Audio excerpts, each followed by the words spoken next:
parle. Chaque jour, Charles et Carole vous présentent la leçon de l'école du sabbat.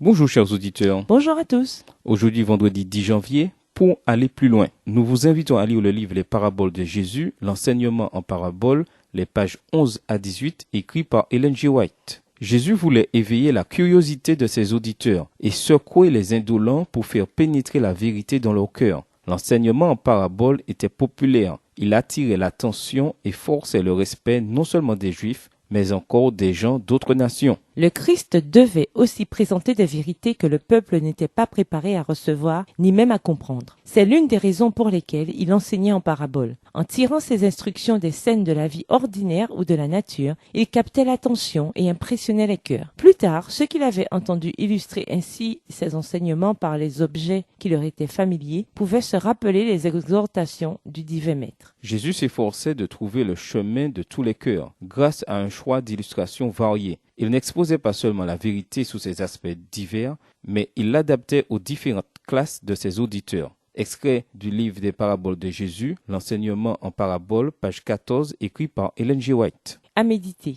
Faites part en classe de vos réponses à la question de dimanche. Que pouvez-vous apprendre des expériences vécues par les uns et les autres? Jésus se servait d'images et de métaphores à partir d'éléments bien connus de son auditoire. Quels éléments de votre propre culture pourriez-vous employer pour communiquer des vérités spirituelles? Même si Jésus avait recours à des métaphores en rapport avec la vie rurale, les débuts du christianisme, pour une grande part, étaient de nature urbaine. Quelles images de la vie urbaine trouve-t-on dans les écrits de Paul ou des autres auteurs du Nouveau Testament? Pensez aux éléments d'une histoire de qualité. Quels sont-ils? Quel est leur rôle? Comment parvenir à les utiliser dans notre témoignage? Lisons Luc 16, les versets 19 à 31. À quelle sorte d'histoire Jésus a-t-il fait appel ici?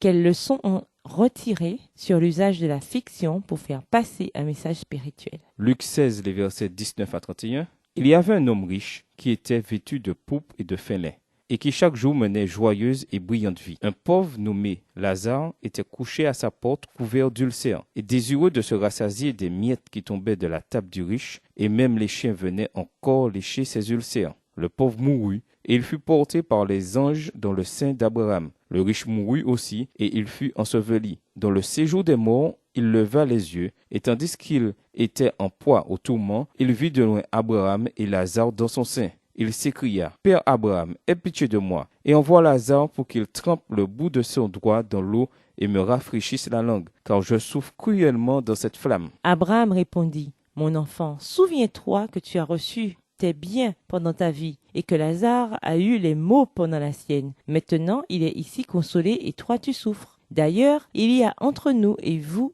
un grand abîme, afin que ceux qui voudraient passer d'ici vers vous, ou de là vers nous, ne puissent se faire. » Le riche dit, « Je te prie donc, Père Abraham, d'envoyer Lazare dans la maison de mon père, car j'ai 5 frères. C'est pour qu'il leur atteste ces choses, afin qu'ils ne viennent pas aussi dans ce lieu de tourment. » Abraham répondit, « Ils ont Moïse et les prophètes, qu'ils les écoutent. » Et il dit, « Non, Père Abraham, mais si quelqu'un des morts va vers eux, ils se repentiront. » Et Abraham lui dit, « S'ils n'écoutent pas Moïse et les prophètes, ils ne se laisseront pas persuader quand même quelqu'un des morts ressusciterait. » Pour conclure, Jésus parla en métaphore parce que, juifs et gentils, les trouvaient intéressantes et faciles à comprendre. Lorsqu'il liait une nouvelle vérité à une histoire familière ou à une comparaison, cette vérité se gravait plus facilement et plus intensément dans l'esprit de ses auditeurs. La simplicité d'une métaphore permettait souvent à Jésus de camoufler des idées troublantes qui, s'il les avait déclarées ouvertement, auraient entraîné prématurément son arrestation.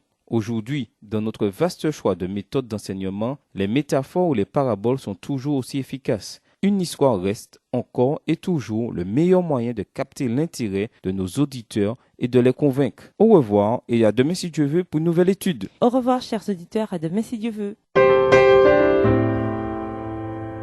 Dieu nous parle. C'était Dieu nous parle, présenté par Charles et Carole.